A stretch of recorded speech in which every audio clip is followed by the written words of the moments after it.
Hello, everybody. Welcome to Cartridge Quarters, back from the dead, aka back from my COVID of the dead. That should be a new video game that the House of the Dead makers. But like that was something they should have jumped on. Now that I think about it, no game about some crazy virus that's happened. Like House of the Dead could have really used a new game. COVID of the Dead, guys. There's free money for you right there. Although I think it might be a little bit late for that now. And Plague Inc. also took a bunch of that too. So. I'm also surprised Walking Dead doesn't have that as yet another spin-off that's in the works. Walking Dead of the COVID Dead or something. Sometimes you just got to leave money on the table because you don't like doing it when it's not your idea. But alas, it is what it is. Again, welcome to the show. My name is Adam, aka CS Radical, joined by Jen and Chris. Apologies for being off the last couple of weeks, but it's hard to want to do anything when you can't fucking breathe or talk without over and over again. Yeah, it's hard to do a talking podcast when you can't talk. Right? Right? It's a little difficult. Now, thankfully, a couple days ago, obviously, Chris, you filled in, helping out get the pixelplaypodcast back on the road, so I appreciate that, although I did manage to at least get a couple of quips in there as the producer of that show. It felt like almost like one of those Sirius satellite radio shows where the camera cuts to the producer in the back who just either throws out like a factoid or an extra joke in there. Yeah, it absolutely does. Look at that. You're slowly becoming a producer. Exactly what you've always wanted in life. Yes, totally. That's what yeah. All right.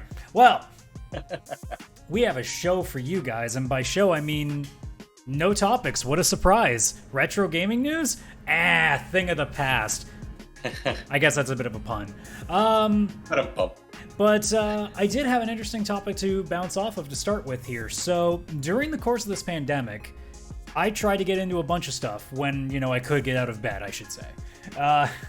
There were a few games that I tried to play, and some of them were new, some of them were older. And specifically, the two I tried to play were Chrono Trigger and Final Fantasy IX. And both elicited a similar result. I got into it a little bit, and then, for whatever reason, I was just like, I'm good. I think I'm done. So, like, Chrono Trigger, I made it to just when you came back from rescuing Len. What? Len? No, Marl. There we go. Marl. Yeah. So I finished with that, and then with 9, I got to I think it's Lumond. Whatever place that you go to via airship after you've escaped from the evil black mages in the early part of the game. The evil black mages and the farm village. Yeah, was it the Black Waltz? I think they were called. The Black Waltz, that's what it was. That's the like flying crazy one. There's like Black Waltz 1, 2, and 3. Yeah. Yes, all memories. And don't get me wrong, I didn't hate either game, because obviously I don't, because those are both games that I enjoyed growing up. But for whatever reason, it seems like in some cases there are games that you go back and play nostalgically, and it doesn't actually work out. And I thought this would be an interesting thing to bounce off of. So my immediate thought is that it really is dependent on the game itself. My theory is that generally, if its major selling point is a story, I think it's a lot harder for that game to be playable multiple times compared to, say, like a Super Mario 3 or a Legend of Zelda: Link to the Past. I think there are some games where it's easier to get into those again because it's just play, go mess with a few levels and whatever, and you get your thing in it. Whereas with a game like, say, a Final Fantasy IX, it's a long game with a lot of intrinsic storytelling and a lot of grinding, and it might just be in some cases that maybe there are games out there that are, unless you really have like a deep attachment to, it might not be as simple to be able to play over and over again. Yeah, that's actually a really good theory, really good thought. And I think that actually for most people, you're right on the nose with that. I'd have to admit, because if you think about certain games, like, sure, maybe like me, Chrono Trigger, favorite game pretty much of all time. Like, only one out there is Final Fantasy IV that might compete. I have played that game probably every 5 years for my whole life. And it's like every time it gets released on something, like I had on Super Nintendo, it got released on PS1, and then they re-released it digitally on like the PS3, and then they re-released it on Steam and mobile on the DS. And I've bought every version except mobile. I actually never played it on mobile.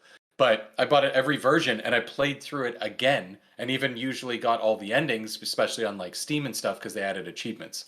That's a game because of the game itself, I could play over and over and over and over and over.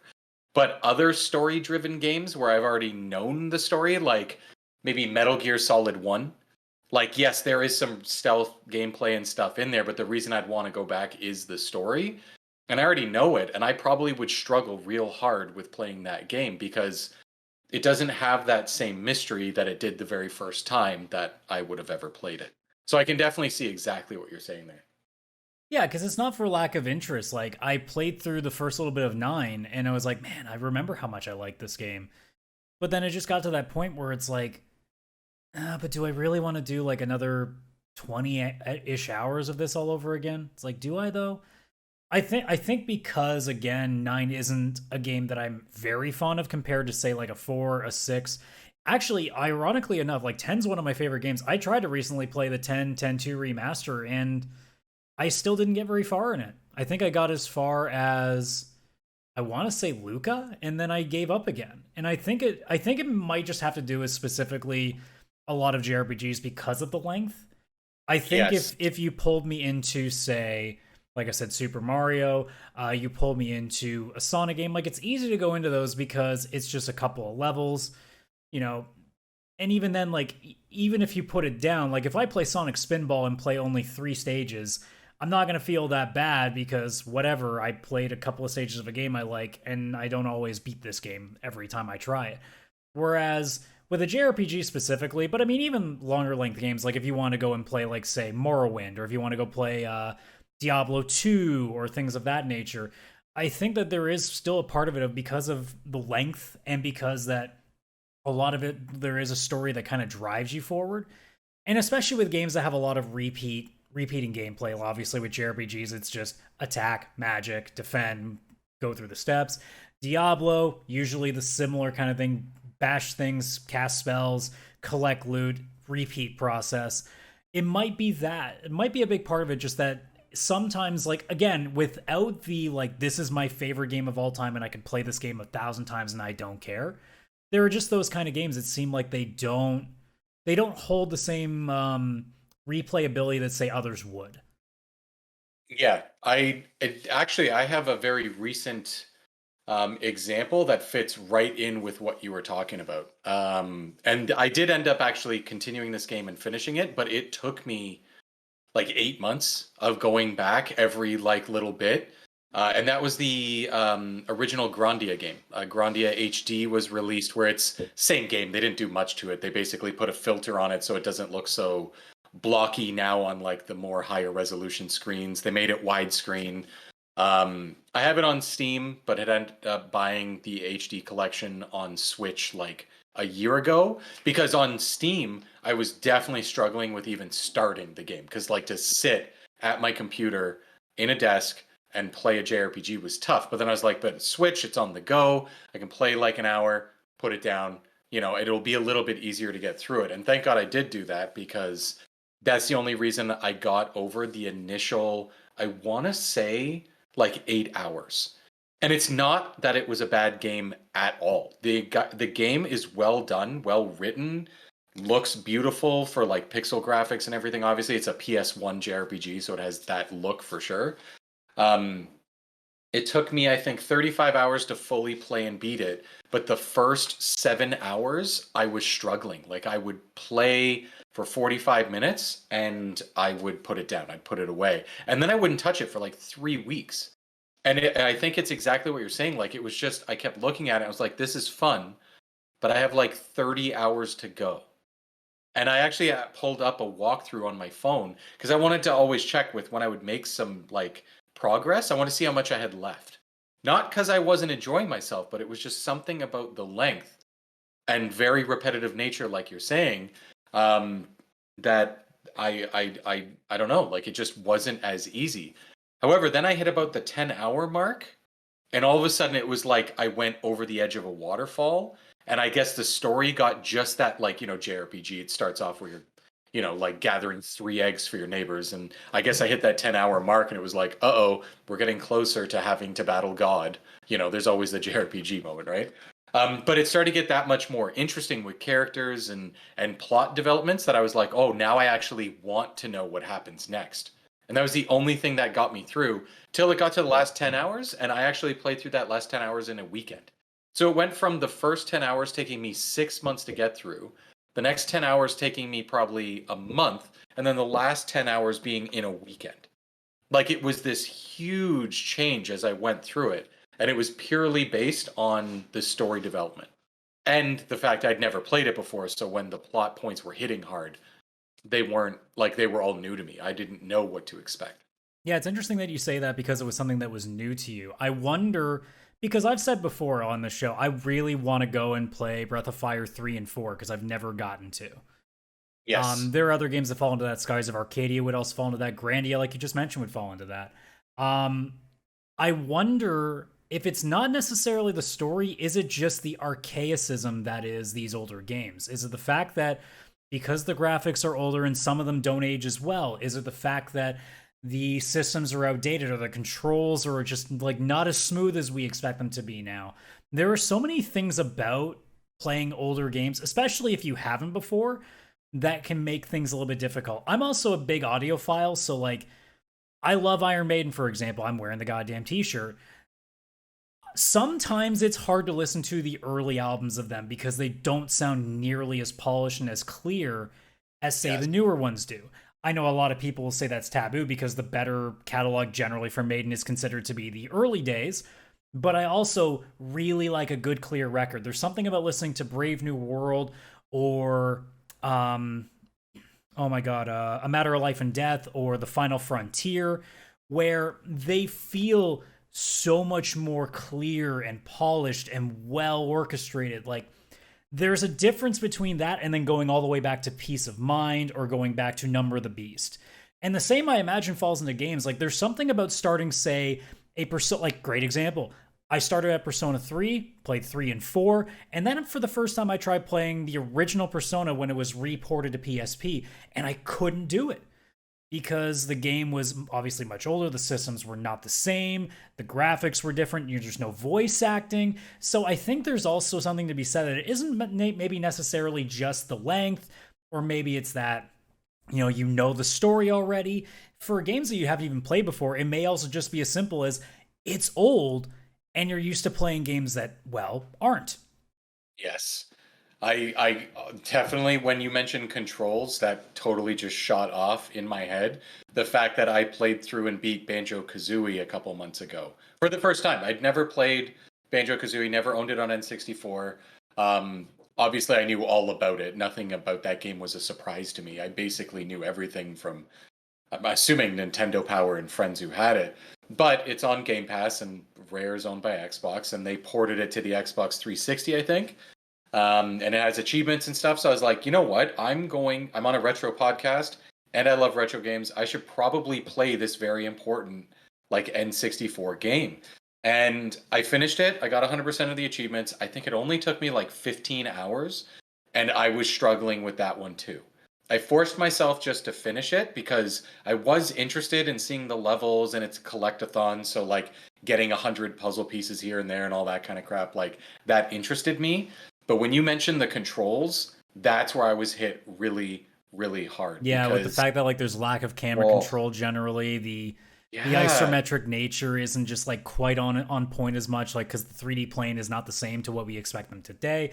Like I no, imagine the difference between playing like the original Ratchet and Clank versus the redo that they did a few years back would be such a jarring difference if you played them next to each other.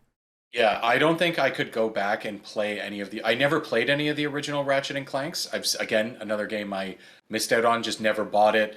Saw a lot about it. Knew all about it. I could probably describe the entire story beginning to end.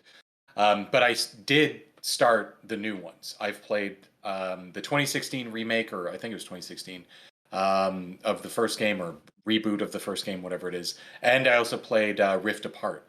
And I can sit down and play those games in a weekend and never get bored. Like, I love the way those games feel. But if I were to go back and try and play like a PS2 Ratchet and Clank, I'm going to feel the difference. I'm going to feel what's missing, the fluidity, the fact that when you walk into an area populated by people, there's three people there. Like it's a town, but there's three people living in that town versus the new games where it's like fully populated because of obviously how far technology has gone. So yeah, I can definitely attest to that too. Yeah, and again, a lot of it also will come down to how much does that game mean to you if you've already played it before. If you come to it completely fresh, it's going to be a lot different. Like, especially if you've played games in that series that are newer. Like, I can't imagine what it would be like for someone who has played the newer Tomb Raider games to go and play the first one for the first time. Yeah. Like, how jarring a difference that would be. Or if you came from playing Deus Ex Mankind Divided and you go and play the original, or if you go and play, you know, Bioshock Infinite and then go back and play, like, I don't know, like a System Shock level game, you know? Yeah. I think there are just certain cases where if there's no massive nostalgic value, and it's not to say going back to, my cases of Chrono Trigger and Final Fantasy IX that there wasn't any nostalgic value, but it wasn't strong enough to overwrite the notions that I have about, man, this game is old. Yeah. In a similar way that, like, I'm nervous about ever trying other games. Like, thankfully, finding out that the Chrono Cross remaster was an absolute dumpster fire, I never ended up playing it, which means I don't have to think about what would happen if I play this game for the first time in like 15 years. That is true. Yeah, because if like Final Fantasy X and stuff like that, even those, you were feeling like you couldn't really get through it. Chrono Cross is going to be the same. Because I bought the Chrono Cross on my Switch because I was like, again, I should play this for the podcast.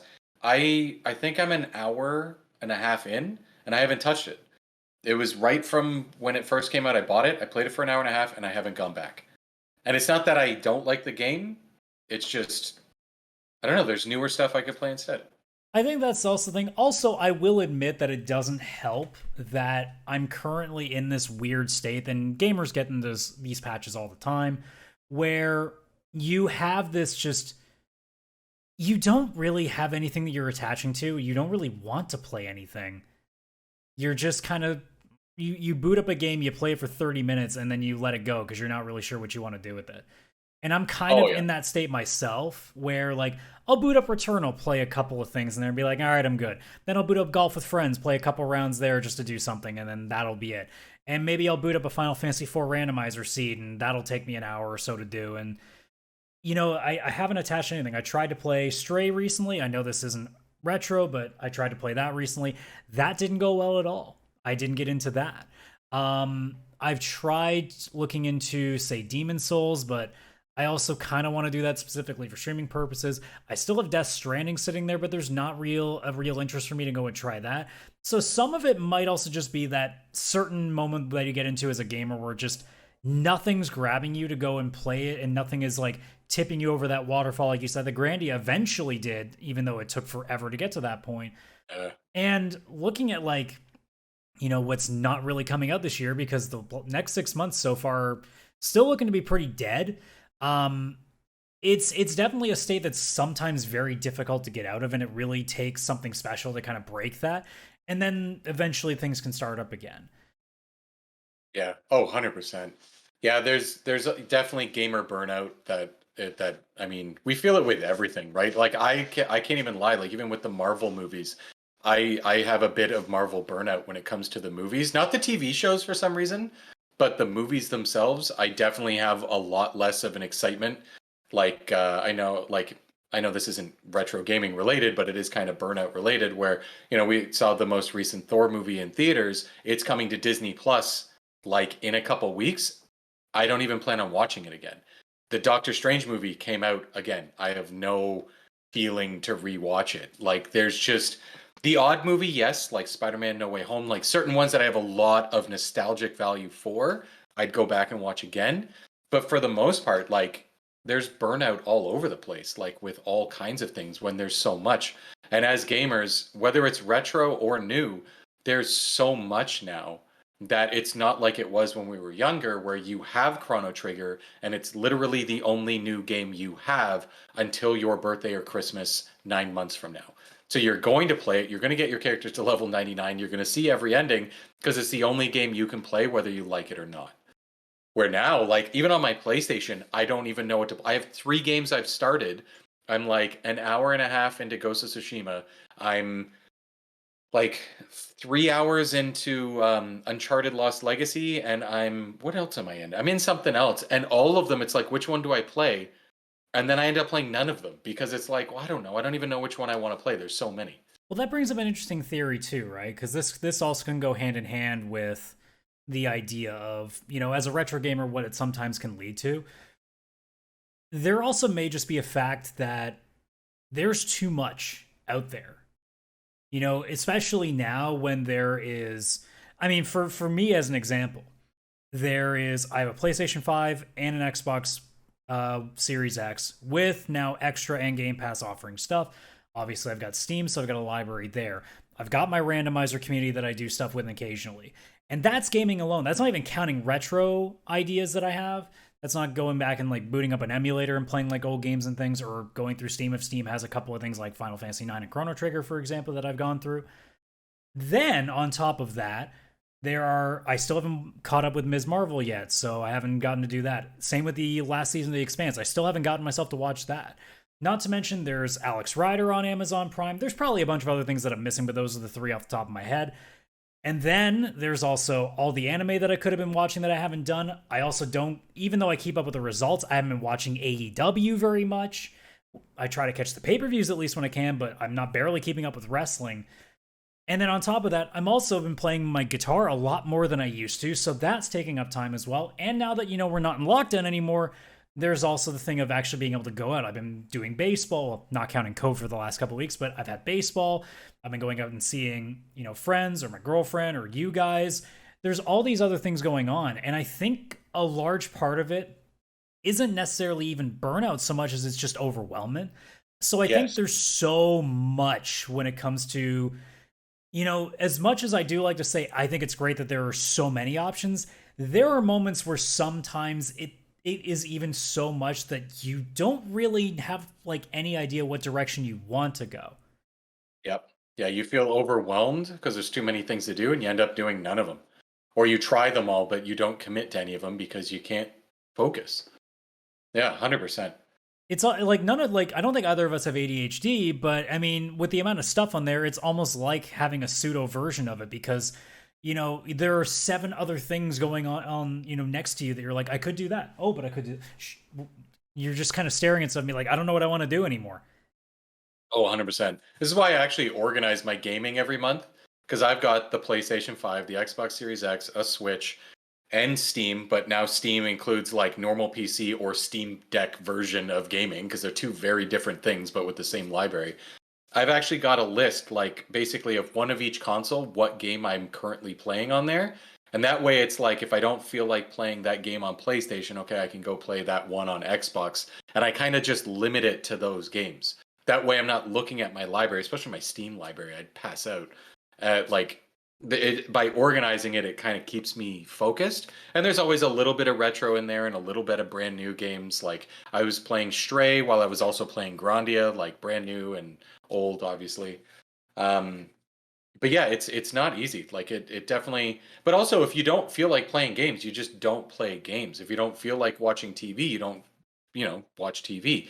You only really should do what you want to do. And if we were in lockdown for so long, and now all of a sudden you feel like going out every single night to see friends, go out every single night and see friends. If you feel like, reading a book, if you feel like watching a TV show, if you feel like going outside and just going for a walk, taking your Steam Deck to the park. I've done that too a few times where I feel like being outside and playing a game, and I take my Steam Deck to the park and I just sit under a tree on like a Sunday and just game there because it's actually very relaxing and it feels nice to be out in the world, but also just kind of casually playing a game that I'm not taking too seriously because again, I'm playing it on the go.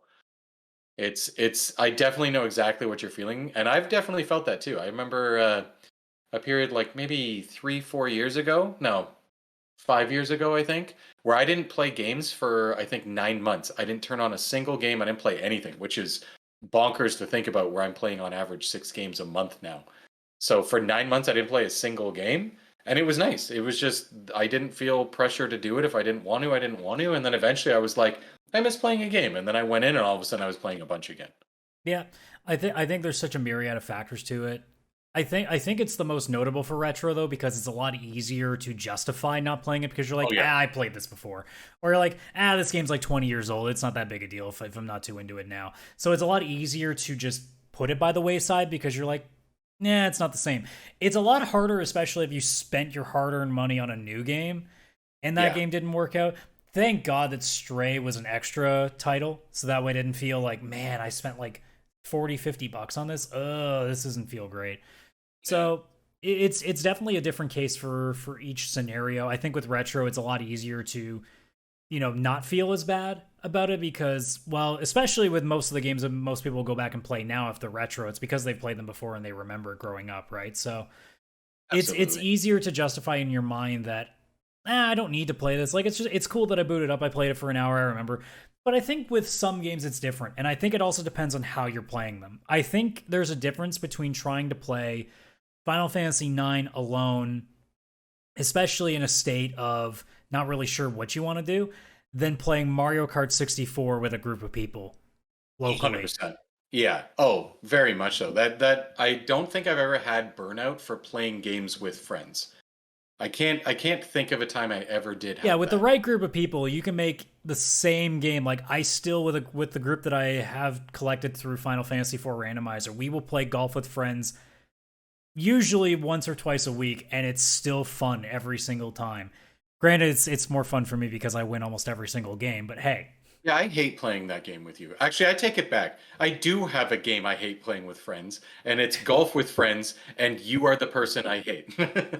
it's the one game I'm better than everybody at. Let me have this. Like you're not it's unnatural. You shouldn't be able to do everything you're doing. Uh Which is but amazing because you think about, you think I'm good. There's like a chunk of people that are so much better than me. yeah. Yeah, that is true. There's always somebody better I need to even when get you into play Golf It though, because Golf It is much more difficult in the fact that because for those who don't know either game, Golf with your friends is one where it's you just pull back the mouse to the meter that you want and then let it go and it fires. So you know exactly how much power you're putting into it. Golf It, you're doing the mouse pulling it back and then thrusting forward and that's your power. And you can't gauge Oh, what you're doing. So I ooh, either have oh. games where I am really, really doing well, and other games that I cannot make a fucking putt to save my life. So That sounds like my nightmare. that is a game that I think is great with friends because you all can suck at it no matter Yeah. how good at it you are. Yeah. Yeah, that one I'll definitely say. Yeah. And there's definitely more cases like that too. I mean, with retro stuff, like I can't imagine with a group of friends playing Mario Kart, Super Smash Brothers, Perfect Dark multiplayer, Street Fighter, Mortal Kombat. Like I can't imagine scenarios where those, or even playing like Goof Troop, or playing Yeah. like Legend of the Mystical Ninja, like the Super Nintendo version, or I think it's Pocky and Rocky. Yeah, Like yeah, playing Pocky and all Rocky. those games. I like it's when you have people with you and you're able to bounce off of each other, it's definitely going to make it easier. I think playing certain games alone, it takes like some games are special enough that it's very easy to stay with it. Like I imagine because I still haven't yet because I haven't seen the price on Steam drop enough to make me do it. I will get Persona 4 Golden again and play through it one more time because I fucking love that game and I won't mind. Yeah. But it's different than, say, if I booted up Breath of Fire 2 on an emulator and tried to play that again because I know most of it and it's really just go walk around, fight a boss, grind a little bit more, fight the next boss. Like it really does depend on the game. It's a lot easier when it's with people. I think that's also why the randomizer works so well for me. It's because it's never the same and there's always people that I can always be in the room with while I'm playing it. So at least something to shoot Yes. back and forth on. And usually too with the flags that I generally run in that, it's not overly hard so you can also kind of breeze through it, have some fun with it and be done with it. Yeah, absolutely. I think that if you had got that randomizer and you just discovered it alone and you were only doing it alone, you may not even still be doing it at this point because that community is really what drives you. I know It's there funny. there are games that I'd love to try. Like I know at some point I still haven't gotten around to looking into doing it, but I want to try to play a Pokemon Red or Blue randomizer. That would be fun. I would watch that. I wouldn't do it. Me playing a randomizer gives me too much stress, but I love watching them. So I've watched obviously your FF4 one. If there was a Pokemon one, I'm in, especially red I and blue. think I could pull you into a supermarket sweep flag of Final Fantasy IV and you'd be okay with it because that seed is almost guaranteed to give you power overwhelming, so you can just bash your way through stuff. Yeah, that would be fun. That would be fun. One last thing about the retro, getting the burnout with the retro games and stuff like that. One thing I have noticed, and this is me personally, I know everybody's going to be different. I do have a couple games that I could play for the rest of my life once every couple years and have no problem. Chrono Trigger and Final Fantasy 1 through, gosh, maybe even like 13. Like all the way up to 12 for sure, maybe 13. I could do it. The only thing that I've noticed is as I think back, it's only if it's released on a new console though. For some reason, it being re-released and me having new achievements and new this and new that, new screenshots I can take, like the little bit of, I guess, community behind it really helps. Because if you were like, oh, Chris, go back and replay Chrono Trigger on your Steam account, I have zero desire to do that. I did that back when it released on Steam in like 2018 or 2019. I played through it. I did it all, got all the endings, every achievement. I was done. So if I go back, I almost have no extra reason to go back. Yes, I would play the game. I'd hear the music, the story, all the amazingness that I love. But there's not like new achievements popping. There's no new screenshots I'm going to take. I've already taken my screenshots, posted them to the community. People have liked and left their comments and everything because I actually love that. So I think that's what it really depends on. Like if they re-release Chrono Trigger again on like a PS5 specific edition and there's new trophies and I can take my screenshots and share them with friends, I will hop in there tomorrow if that happens and play it again. It's almost like a fresh coat of paint, even though sometimes it actually Yeah. isn't. Yeah. And like when it released on Steam, I was all excited, like, oh, I wonder what they've added or changed or whatever. And it was actually garbage when it first released because it was the mobile version put on PC. Even when you went to put in your name, it said like, please use the touchscreen. And everyone was like, they forgot to change the wording for touchscreen. This isn't a phone. You put it on Steam. But yeah, it's like that fresh coat of paint. Final Fantasy, Chrono Trigger, I will play those again and again and again for the rest of my life. Very specifically with them. There's a couple other games I could. Super Mario World, that's one I could do it with. And maybe some others. But like I have the Mega Man Legacy Collection. I played it for like an hour and I was like, this is really hard. I can't even do this anymore. I gave up on it. Like there's just certain games that like I have fond memories, but I don't really want to go through it again. I'd rather just think about my memories or maybe watch someone else do it where they're doing it for the first time or something, you know? Yeah, I think a big portion of it is just going to be the inevitability of, it's a game that if it isn't specifically something you can play in short bursts, if it's meant to be a longer game, it's going to be harder to get into. If you don't have like that extra value that we've said, of being able to play them over and over again, it's harder to do that. I think it's funny because I guarantee you when I get to play the new Legend of Heroes game, which I'm just trying to look up what the next one is going to be. Oh, gosh, I actually They need that. officially announced the English version of it. That's the thing I'm looking for. Oh, okay. Cause where is it here? It's Trails into Reverie, which has not come to us yet. I think have they dated it? Yeah, it's scheduled for next year. I guarantee you, I can play that game and I will have no issues because it's brand new, because it's a new story, because I've never experienced it before, but also because it's going to control more like a modern game. But if you gave me, say, what's an RPG? If you gave me the original Star Ocean, and I mean like original or even First Departure, doesn't really matter. But like if you gave me that, I probably wouldn't get too far in it. Yeah. And same goes for like I think, if you give me, say, a brand new first person shooter that's sci-fi ish, but then you give me like, an N64 game of a similar value, I'd probably be like, nah, I'm good. So I think there is a real interesting conversation it's very interesting being someone who wants to play retro because in some cases it's not as easy to. Some people can just walk right in and play these games like they're nothing. And then in other cases it doesn't quite work the same way, but it's not like it's devaluing it. It's not like it's it's not like I'm playing Super Mario RPG and going, wow, this game sucks now. It's just more like, yeah, I've already done this before. Like, this feels kind of samey. I don't know if I really want to go through the entire process again. Yeah. It's funny with like Super Mario RPG, if you would provide me a really good version of an emulator, put it on my Steam Deck and be like, "Here, go play this." I have no desire to do that. But if it got released on Nintendo Switch Online with the official version and like I can take the screenshots and share it and do all my stuff that I was going to do on there, I probably would boot that up again tomorrow. So I think it's yeah, I'm definitely um what's the word I'm looking for? I'm definitely over lucky. I don't know what word I'm looking for, but it's just all the new stuff that games provide you with. I like And I sometimes it's don't know almost like a how to not placebo have it. effect, right? Yeah, yeah, that is true. Oh, definitely. Like achievements, they don't actually do anything. They're just a sound, and they're like, "Yay, look at my score!" Like it's 100% that.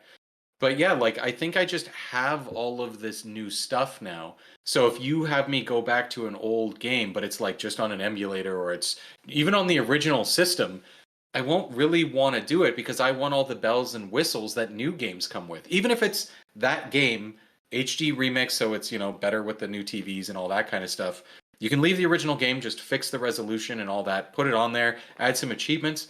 It's like it's a brand new game for me, even though it's retro. So I think it's so many different layers to it, and it's going to depend on the person because some people don't give a crap about achievements and trophies and stuff, and they'd rather play on the original hardware, right? So depends on the person, depends on the game, depends on the situation.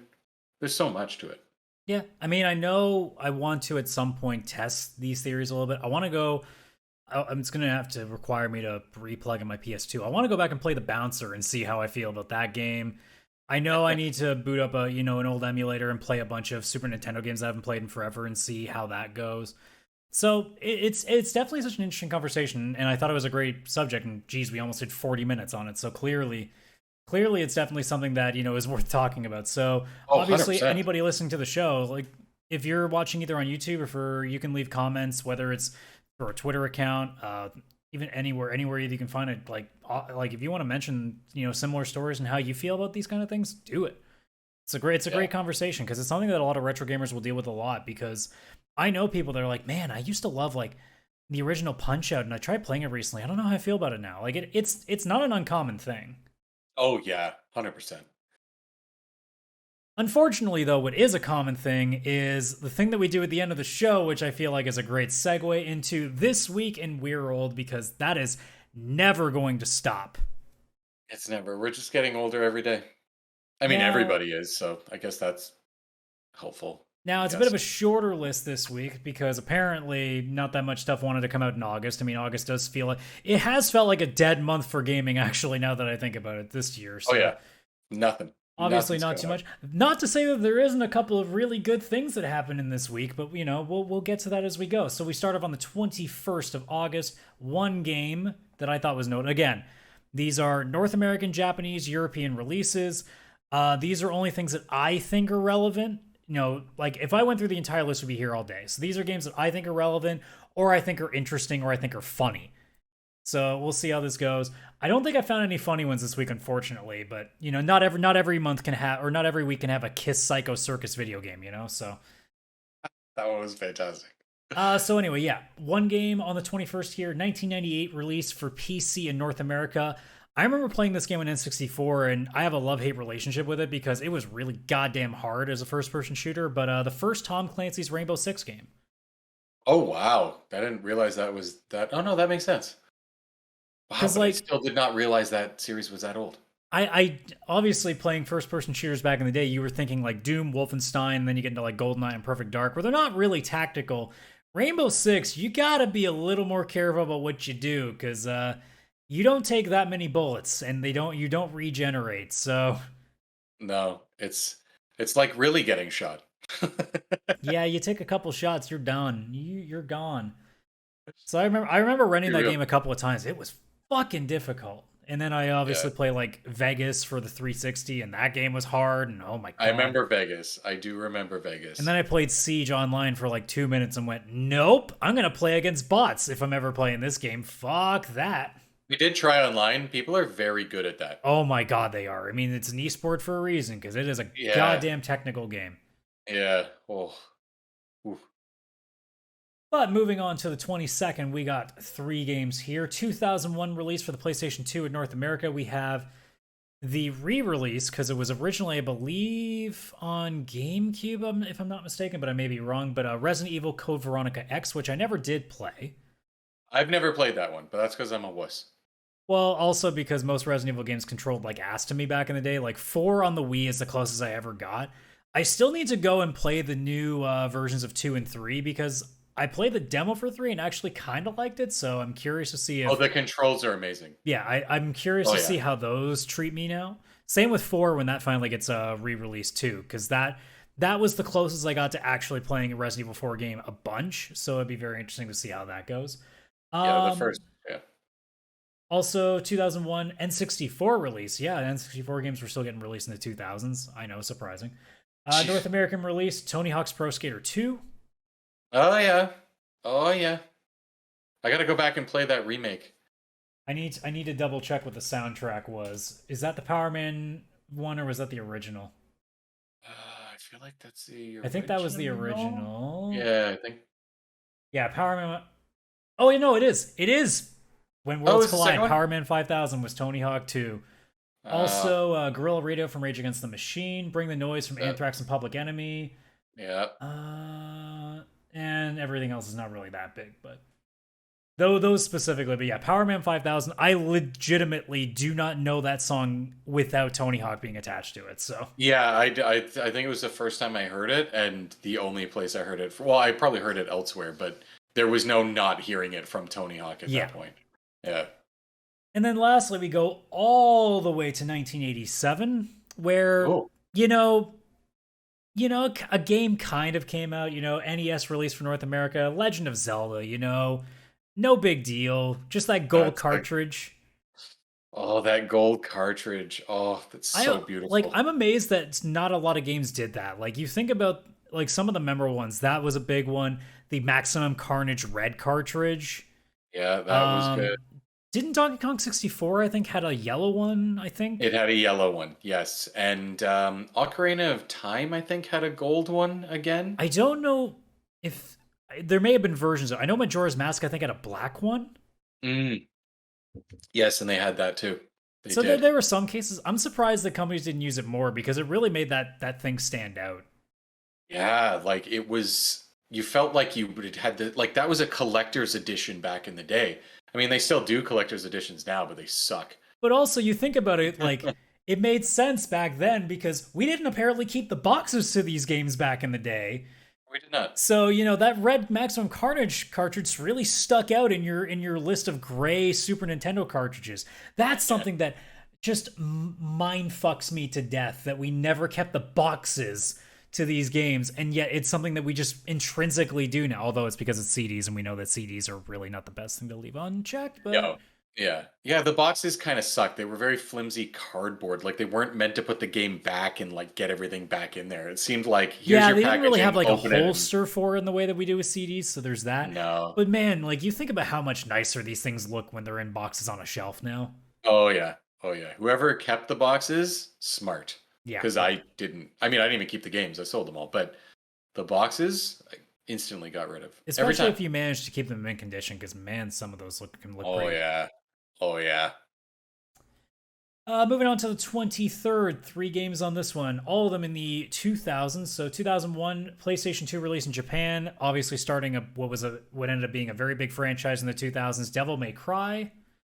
Oh yeah. Now I have. I've never played any of them because those kind of games never really like same with like Onimusha, like that era of PS2 games, like those games did not grab my attention at all. No, somebody lent me one of the first Devil May Cry games, and I did not get very far. I was like, I get why people like this, but I don't know. These like just Oh, you slash. watched the opening cutscene, I think of 2, where it's the scene where like Dante's naked and there's like a pizza box covering his junk and shit, and you're like, okay, that's the Japanese anime level shit that I love, but for some Yeah. reason those games just did not jive with me as a person No. back then, and they still haven't. Like, I've heard good things about the newer ones, and even then I'm like, no, I'm good. Yeah, I think I have five. I think I have the newer one, and on Steam, and I haven't even tried to play it. Yeah. I Sometimes don't it just know. works out that way. Sometimes there are games that like so many people love that just for whatever reason you just never got an interest in and still don't even to this day. Yeah. Like it's amazing in retrospect how I've actually gotten into God of War now because of the new reboot because I really did not care about the original series. Like there's things like that that just kind of for some reason they don't click and then either they never do or something way down the line finally does it. Yeah, I did like the original God of War games. I did, but I wouldn't want to go back now and play them because the newer one was so much Yeah, better. it's done whatever it's done differently, it's done it so much better and it fits it just seems to fit so much better now. Yeah, yeah. But also 2000 Game Boy Color release in Japan. Yeah, Game Boy Color game still in 2000, right? Yeah. Kirby Tilt and Tumble, which I have also never played. Oh, I never played that, but I do remember reading about it a lot in like Nintendo Power. Well, yeah, Nintendo would obviously shield the hell out of a Kirby game, you know? What a Yes, they would. surprise. Yeah, weird, right? And then lastly, in 2000 for the Dreamcast in North America, I've never played this series, but I've heard good things about it. It's one of those series that I wish would get brought back so I could actually see how it compares today. But Power Stone 2. Oh, I don't even know if I know what that one is. Yeah, it was like a multiplayer like almost how do I explain this cuz I only know a little bit just from what I've seen to it. No, I didn't mean the Power Stone from the Infinity Gauntlet, Google. Thank you though. I appreciate it. It was like an arena fighter, like a 3D Oh, like okay. top-down arena fighter. And apparently like it was a real especially in Europe it was a big deal. Yeah, So like it's one of those things that like I've heard so many good things about, but I've just never gotten to because obviously they're really old. So yeah, yeah, similar thing to like what we just said with the retro stuff. Just sometimes because they're older games, it doesn't quite work out that way. yeah. But yeah, moving on to the 24th. Speaking of Europe, same deal. 2000, they got their release of Power Stone 2. So a day later, which sometimes it's always how it worked out back then. Like you would hear about releases and it'd be in the same week. Like some places would get it on the Tuesday, some places would get it on the Friday. Like it's interesting how it works out that way. And sometimes even consoles put them on different days back in the day, which was also strange. Yeah, that is true. Yeah, it was. Oh, I did notice that sometimes when it would show the release dates, and it was like not the same day. It was like one gets it the Tuesday, one gets the Wednesday. But maybe back then there used to be specific shipping dates for games and Yeah, there also could have media. been those kind of logistics and Uh, stuff. So, and we shoot all the way to 1990, and we go to a Genesis release in North America, which I have played. It's not the greatest game, but it's fun to watch, at least in terms of a GDQ speedrun. Michael Jackson's Moonwalker. I think I tried it once and I could not fucking figure it out. Like the game is not just an easy game to play. Yeah, even a Michael Jackson game, because it's 1990, they have to be built to be hard because they're actually only 45 minutes long when you really look at it. Oh yeah. Oh yeah. But when you would get like you build up your meter and get all the bad guys to fucking dance with you. Yeah. Oh, that was classic. And then lastly, we go way back to 1953 because it's not a Okay. game. Yeah, this is a A company. company was formed, the Taito Corporation, which, to those who know your Oh. arcadey knowledge, include games like Space Invaders and Bubble Bobble. What the hell did they do in the 50s? Something, something, I don't know, probably toy related. Almost every Umbrellas that single glow one in of the these dark. companies started out as toys. What do you know? Specialize in video games, toys, arcade cabinets, and game centers. So let's see, 1950s. Oh wow. Started out as Taito Trading Company, became a vodka distillery. That's different. Yes. I want that. Then they started doing jukeboxes. Then they started doing electromechanical games in the 60s. So they started getting into things like that and pinball towards the 60s. So yeah, Taito before they started making some really memorable arcade games, were making booze. As video game companies should. Well, I mean it was either that or toys back in the day or stationery, so True. especially for Japanese companies, you only had a couple of things you really could do. Yeah. Moving on to the 25th, we have four games here. I'll just stay like 1990 Michael Jackson's Moonwalker again, but this time in Japan, so we'll get away from that. The other three games 2002 GameCube release in North America, Super Monkey Ball 2, aka the other SMB2. The other SMP2. Those games were kind of fun too. I'm surprised that actually I wonder what is the last one that's come out because I feel like They kind of just recently had one, didn't they? that's the thing. I was about to say they haven't made one in a while. I'm like, actually, that's not true. Super Monkey Ball Banana Mania for PC, Switch, PS4, PS5, Xbox One, and Series X and S on October of 2021. So never mind. They have been making Yeah. those games. Yeah. I think it had been a long time though between that game and whatever came out before it. Pretty sure it was Let a me big deal. verify. They did Banana Blitz HD in 2019. Then it was all the way back to not counting phones, Banana Splits, which was a Vita game in 2012. So there was definitely a good period of where they weren't. That's still a lot more than I was expecting. But really, the two GameCube ones are the ones that really stand out for that series. Oh Like those are the yeah. ones that you'll see most people gravitate to. Yeah. Oh, 100%. Those are still really fun games to play as well. Yes. Yes, they are. Except when you watch speedrunners play them and they just are at the top and they just jump and land at the goal somehow every time. Or like roll off the edge and end up at the goal and they're like, yeah, I did it in 2 seconds. Yeah, I And want they to see. beat the I want to game see a like speed 8 run of minutes. them actually not going off the map once and just seeing how fast they can do it without cheating. You know? It's probably a lot faster still than I would be Oh, able to. still, but it'd be interesting to see them also like just how quickly they still run through it at full speed. Mm. Moving on, 2000 PS1 European release. I think we've mentioned this game before. How we'd like to see it make a comeback. Parasite Eve 2. Oh yeah. I've still never beaten one of the Parasite Eve games. I would rent them all the time. It's just I was such a wuss when it came to scary games. I would get to a point and I'd be like, okay, I'm gonna stop Now, now. keep in mind there's a catch. Square still has it, so that means Square has to also redo it. And do you really trust Square? No, could they give it to Capcom? I feel like Capcom would do a really good job. Yeah, yeah. Can we just like mooch? You throw these over to the side to somebody else, maybe? Yeah, whoever did the Resident Evil remake, please take Parasite Eve, please. And then last but not least, another pretty big release, 1997 North American release for N64, GoldenEye 00 freaking 7. And the amount of hours. I wish there was some sort of a tally back in the day, like they do on current gen systems, where you can see how long you've played. Holy shit! Because I got like every level to 00 and got not every secret. Some of them were so fucking hard to unlock the secrets because it was like beat this level in this amount of time, and some of them were like you had to like be You were flawless. GDQing it yourself if you had to complete that Yeah, shit. and I did a bunch of them. I spent hours trying to get a bunch of them. God, that was so much fun. Yeah, I would definitely, because I know I could have sworn I've heard that there is a modified version you can get on PC where it's 60 frames per second with mouse and keyboard, and I would love to try that to see how that controls. Because if Yeah, it's that as would be fluent as I've heard it is, I would love to go back. That's a way that I would be able to play a retro game again when the controls are smoothened out. You know what? That's a great thing that I didn't even think to mention back then. It would be also really helpful if games could be repurposed just for control wise to be smoother, because I think that's a big thing of why it's harder to play a lot of older games, because they just look, let's be honest, they were great at the time, but they control like ass now if we're talking especially 20 plus years later. Yeah, even with JRPGs like Final Fantasy VII, you couldn't even move your character like fluidly. It was like either like up, down, left, or right. It was this directional like X that you would move on. And it wasn't even up and down, left and right. It was on this plane to the side. So you'd like go this way, this way, this way, this way while you ran. Yeah, 3D was weird back in the day. Yeah.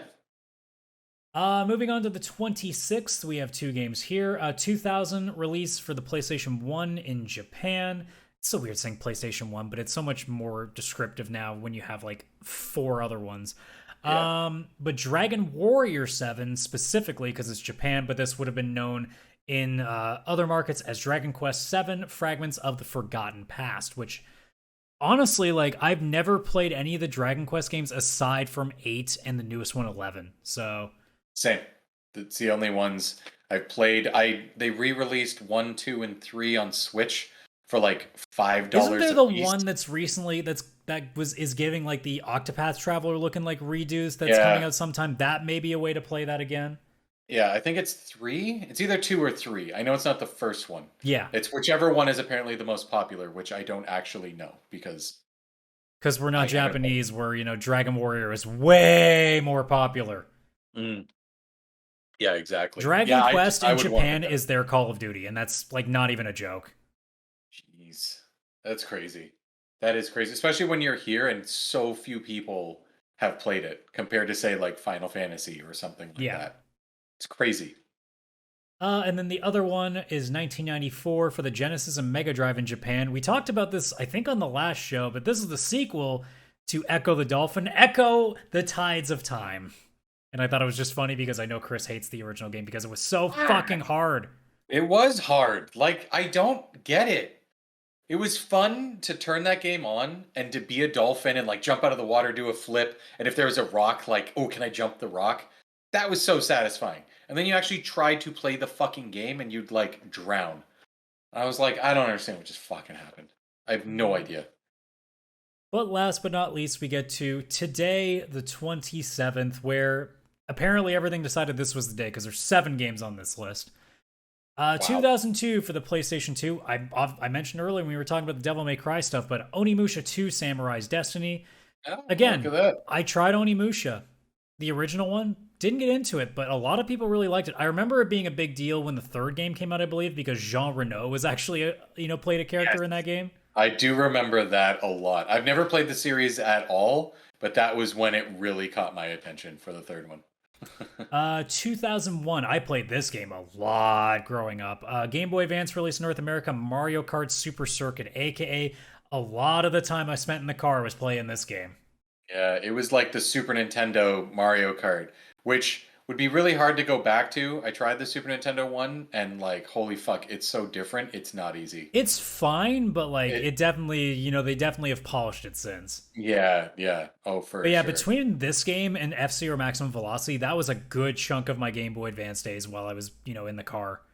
Oh, yeah, Mario Kart and F-Zero, those are such good racers. Such good racers. Now, I didn't say only good things will be here. I mean, people might think this is a good one, but this started a trend that has not changed since, and I think is one of the things I hate the most about this series. But in 2000 for the PC in North America, The Sims Live in Large came out, which was the first expansion pack in a Sims game. Oh, And it has not oh, changed ever since. I have my gripes with EA because I really do believe a Sims 5 should have happened already like a couple of years ago, and it still hasn't because they're like, no, we can just throw an expansion pack for $30 at you guys, and you guys will eat it up, right? And the yeah. Sims market goes, yes, we will actually, while I sit there and be like, no, I'm just going to probably find a different way to play that expansion piece. Yeah, like these expansions, like don't get me wrong. I like when if there's one and it's like a $30 expansion, it's big.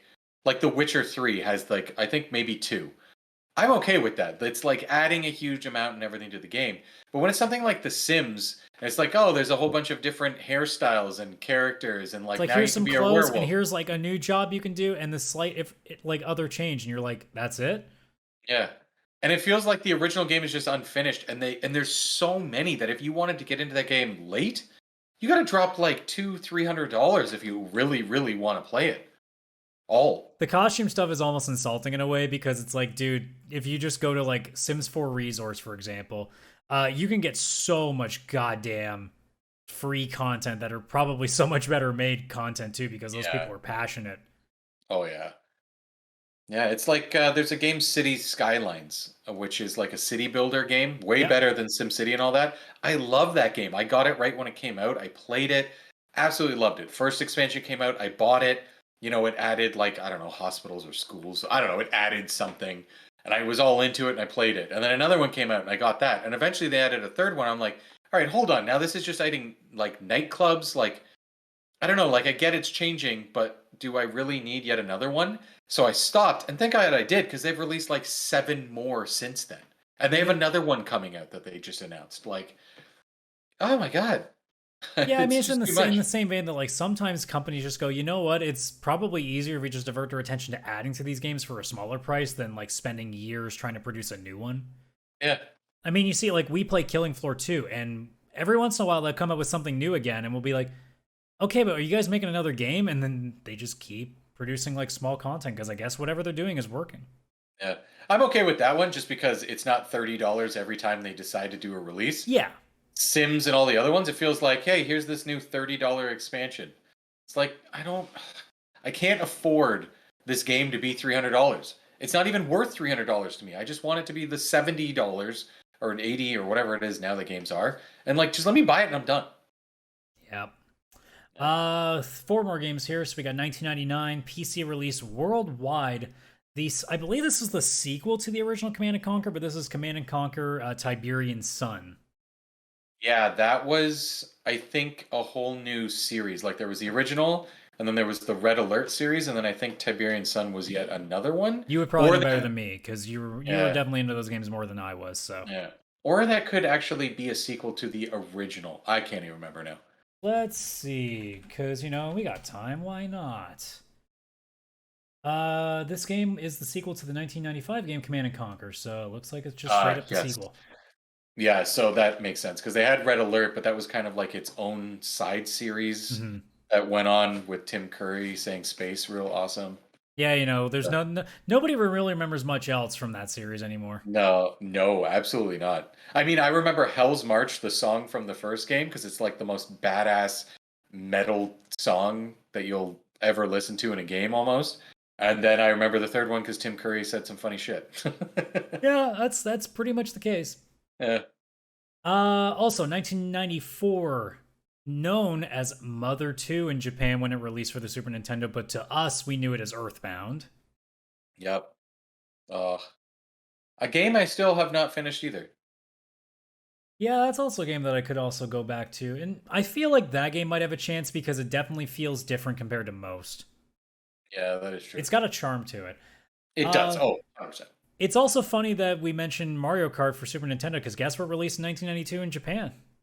GoldenEye. Yeah, that'd be correct. No, the original Super Mario Kart for Super Nintendo.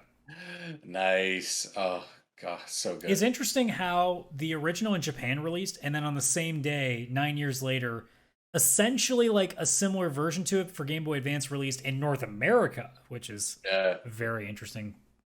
Yeah, same date. Yeah, that's crazy. Like I can see them using the same date when it's the same country, but the fact that it's like the two different countries, it's like they have the area like time frame they like to release it, and that just worked out in their favor. And I'm not gonna lie, I love that I get to end our entire list with this. 1983, the gimmick is back, baby. NES game for Japan, Mahjong. Why? Well, no, I get why because there was no Mahjong game, so you just would name it that. It's like, hey, we're gonna have a game about baseball. We'll name it baseball. I mean, you remember growing up, like if you had the original Sega game and you got like the 32X thing that you jump, and you would just get ice hockey. Not even Blades of Steel. Sometimes you got Blades of Steel, but sometimes you just got ice hockey. It just ice hockey. Oh, it's so crazy. Like no game could do that now. Like there's no game that's coming out. I don't know. I want a game to have the balls to release itself and just call itself Punch. I'd buy that. I don't even know what it is, but I know I'd buy it just because of. I mean, to be fair, Dive Kick exists, so that is true. That is true. There was no false advertising with that game. Yeah. Oh. I love that gimmick though. Slowly but surely, I'm eventually going to run out. Like, there's going to stop being sports and board games that Japan runs out of on their NES consoles. But until then, I'm not friggin' stopping. Well, then we'll have done the podcast for a year, and you'll get to re-mention all the ones again. Yes. And you'll be like, "Hey, remember we mentioned this last year?" But I'm not going to remember. There's so many of these. I'm not going to remember specifically like March 2nd, 1988. Like I'm not going to remember it. That's going to be the beauty of it. That'll be the beauty of it. But that is it for this week in Whirl, which means that is it for this podcast. My voice made it. I did it. You did. You didn't cough once. I mean, there was a moment, but I hung in there. But yeah, looks like I may not be fully healed, but it looks like we're definitely on the right path now. I might have been able to do it on Tuesday when we recorded for the Pixel Play show, but it was worth not taking the risk. And hey, it meant that you guys got to have some really good conversations because honestly, I thought that was a really good show. So it was a good show. It really was. So yeah, that's going to do it for this episode. Thank you so much for joining us as we return to our full schedule again. Now that the producer, isn't, fucking bedridden. Because my God, actually, I'll take a second just to talk about how stupid the first few days of it were. So The day we were supposed to record, because we record Thursdays, I had a really sore throat. I knew, because every time I get a cold, that's usually what happens. You get the early sore throat, you know something's coming. So I'm like, all right, I'm not gonna record. In fact, I did a Final Fantasy IV race later that night, so I decided I'm gonna not do the podcast just to save whatever I have of my voice for this. Yep. So I did that. As soon as I shut off at 10 o'clock Thursday night, bam, fever, headache, like all of a sudden that fatigue, almost like how I felt when I got the second shot came in. And I know I mentioned, I'm pretty sure I mentioned this to you, but as soon as I got to my room and a breeze came in through the window, because it was going to be chilly that night, so I wanted to open up the windows to get the apartment cooled down because it can get pretty goddamn hot in here. Um, I suddenly started shaking violently, and like I could feel like the muscles in my neck seizing a little bit. That was terrifying. So I Oh, shut that the is window and terrifying. just buried myself in blankets. And eventually that subsided. And then the Friday, the next day, is when I felt the worst I think I've felt in 10 plus years. I think I spent a total of 30 minutes out of bed, and that's including bathroom breaks. I tried to eat. That didn't go very well. I think I maybe ate like 5 to 10% at most of what I normally eat in a day, and that was forcing it. And then I think my sleep consisted of sleep for 30 to 60 minutes, followed by an hour to 2 hours of just lying in bed miserable. Go back to sleep again, rinse and repeat. And then, like, the next 3 or so days after that was a mixture of like cold symptoms, overall fatigue, muscle fatigue, like just not being able to really move much. I think I spent most of like Friday, Saturday, and a bit of Sunday in bed. I was able to move more like Saturday and Sunday, but it took a little bit longer to go. And then between like Monday to all the way to this week now, on, really like today is the first day that I'm actually starting to feel like normal again for the most part. It's been like on and off. Like I had one day last week where I suddenly felt like I was going to faint out of nowhere. Like I had a couple of good days and then just felt like fainting. And I don't know how different it was for you, Kim, comparatively, but my God, I'm thankful that I didn't get this for like 3 years. But holy shit, I can't imagine getting this before the vaccines came out, Yes, and that's what I B, thought. getting it during a time where I was still working in a workplace, not at home, because I just recently got a new job where I'm working from home like 2 months ago. Yeah, you were lucky with that. It was good timing. Yeah, I have no idea what it would have been like. I mean, I've been working from home since way before the pandemic, so I guess that wouldn't have been an issue. But yeah, like before the vaccines, holy crap. Like it felt awful as it was. So, oh, that's not good. Yeah, in retrospect, it's now going to be interesting going forward, because now we have to think about, because we still haven't really got like really good definitive research on what long COVID is, which will make this whole conversation so much different as the years go by. Yeah. And I mean, we don't even know if this is ever going away, because obviously, I don't know how it is around you and your group of people, but like I don't think this month has been bigger than any other month. Like this, like I've never had so many people at the same time with COVID now. I know for Yeah. my softball team, at least 3 or 4 other people have gotten it. In the Final Fantasy IV community that I run in, there's at least a few people I know that have it. I know a couple of people that I know personally, like in person, have gotten it too. So like, it's interesting how it seems like now it's becoming a big deal again, and yet we're now at a point where we're probably never going back to lockdowns and masks. So Oh, probably not. I can't see it going back. But actually, right now is the time where I know the most amount of people that have it all at the same time, who are not like friends that all hung out. They're just all different people. granted, it's also because it's summer, you're going to be outside, you're going to be hanging around people more, obviously, because especially here in Canada, concerts, sporting events, Yeah. conventions, like they're all coming back. So I think it's probably a big part of it too. It's just so interesting to like, now that we're supposedly out of it, that this is probably the most active month I think I've ever witnessed when it comes to COVID cases. So it's just interesting. And thankfully, getting it the way that I got it, at least I didn't have to leave. And thankfully, with 3 shots in my system, and soon to be a fourth once I can get that booked again. Um, my God, like I can't imagine how much worse that could have been, because those first 2 days, especially, were fucking terrifying. Yeah. Yeah, I remember I had two really, really bad days. And then I started to kind of feel better over the next 3 days. Then it felt like all my symptoms were gone, minus coughing. And I coughed for a Mhm. month and a half every 5 minutes. Just this urge, like something was in there that I had to get out. And I would try and force myself to not cough because the more you cough, the worse it gets. And it was brutal. It was a month and a half. Just brutal. Yeah. But it looks Yeah. like we've both, well, you've definitely pushed through it. I'm getting very close to completely pushing through it. So everything's gonna be back to normal. And we thank you guys for if you're watching this episode specifically for staying with us, even though we were gone for essentially 2 weeks because of this. So Yeah.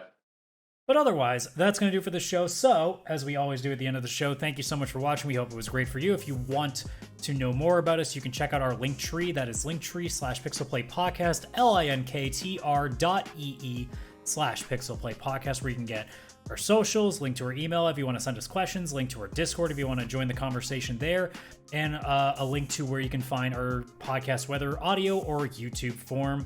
So, again, if you're watching on YouTube, like the video, subscribe to the channel if you haven't already. If you're listening to this on any of the audio platforms, Spotify, Apple Podcasts, Google Podcasts, Stitcher Radio, anywhere where you get your podcasts and you can find us at, if you can leave us a rating, please do that. Otherwise, share it with all your friends. Tell them the good news about, the one podcast that finally didn't talk about how bad Square. Actually, it's a lie. We talked briefly about how the Chrono Cross remaster was bungled. So never mind. Yeah. We did get the Square bashing in there somewhere. So Yeah. tell them about the retro podcast that mostly just has an edict against Square Enix, and that I'm sure that'll trigger at least a couple of your friends to go watch the show to kind of get a little bit of extra rehab done on what Square has done to us over the years. Oh, absolutely. So, that being said, one last time, thank you so much for checking out the show. On behalf of Chris and myself, I hope you guys enjoy the rest of the day wherever you are, and we'll see you next week when we probably bash Square like we always do. We will. Bye-bye for now. Bye, everybody.